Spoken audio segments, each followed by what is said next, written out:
Voilà, un distillateur d'eau est fait de deux parties. La cuve qui contient l'eau que l'on va chauffer jusqu'à obtenir de la vapeur et la tête qui va refroidir cette vapeur pour donner de l'eau distillée. Alors voilà la cuve qui est branchée comme vous le voyez. Ici on s'approche de la cuve et on voit le fond qui est en acier inoxydable, tout propre, c'est absolument magnifique. Et puis vous avez ici un repère qui vous permet de savoir jusqu'où vous pouvez mettre de l'eau. Voilà la tête du distillateur avec le ventilateur. Et voilà la tête vue de l'envers et la sortie de l'eau distillée. À l'intérieur de la tête, vous avez un serpentin en acier inoxydable. Alors l'utilisation du distillateur est très simple. Il faut simplement le remplir. Voilà.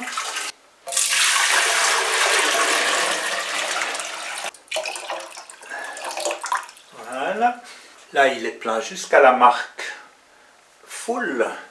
Ensuite mettre la tête du distillateur en place. Que voilà. Le brancher. Toc.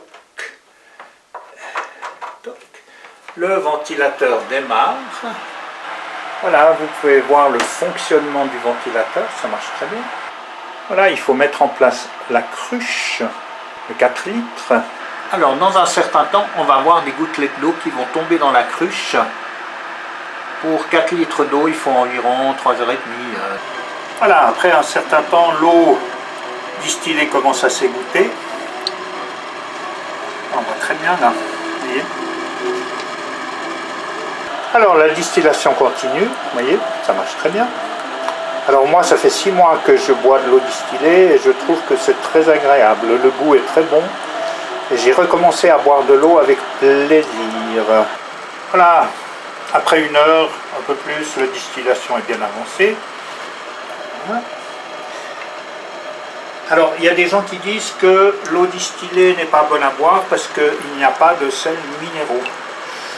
Alors dites-vous bien quand même qu'on a besoin de 5000 mg, 4 à 5000 mg par jour de sels minéraux et que l'eau en apporte seulement 100 mg, donc une infime partie, et que les minéraux organiques sont beaucoup plus assimilables que les minéraux qu'on trouve dans l'eau.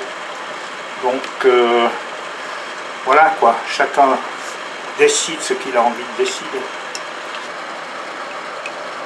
Alors si vous tenez vraiment à reminéraliser votre eau une fois qu'elle est distillée, rien de plus simple.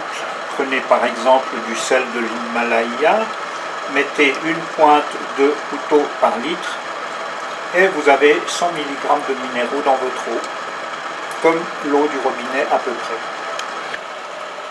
Voilà, la distillation avance bien, elle sera terminée dans une bonne heure et l'appareil va s'arrêter automatiquement. Voilà, la distillation est terminée. Je vais attendre que ça refroidisse un peu avant d'ouvrir le distillateur et de vous montrer les résidus qui sont à l'intérieur. Voilà, je vais ouvrir le distillateur. Il faut faire attention parce que c'est encore très chaud. Voilà, j'enlève. Et vous voyez qu'il y a encore beaucoup de température et l'odeur n'est pas très bonne. Voilà, je vais vous montrer ce qu'il y a à l'intérieur et vous voyez que il y a un résidu extrêmement brun finalement et qui a une odeur assez désagréable. Alors que faire dans cette situation?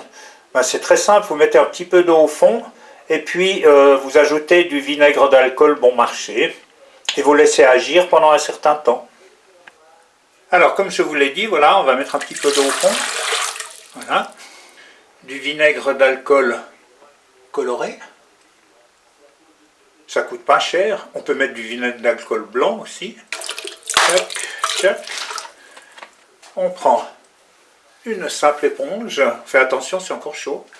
Et on frotte légèrement le bas et on nettoie l'intérieur.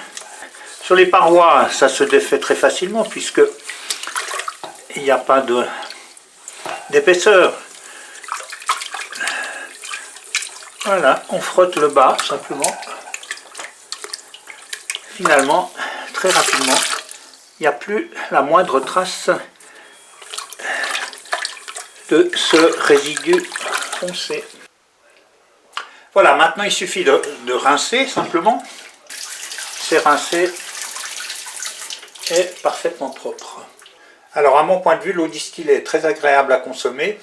Comme je vous l'ai dit, on peut la reminéraliser avec une pointe de couteau de sel de l'Himalaya, ou on peut la boire sans la reminéraliser. Aucun problème.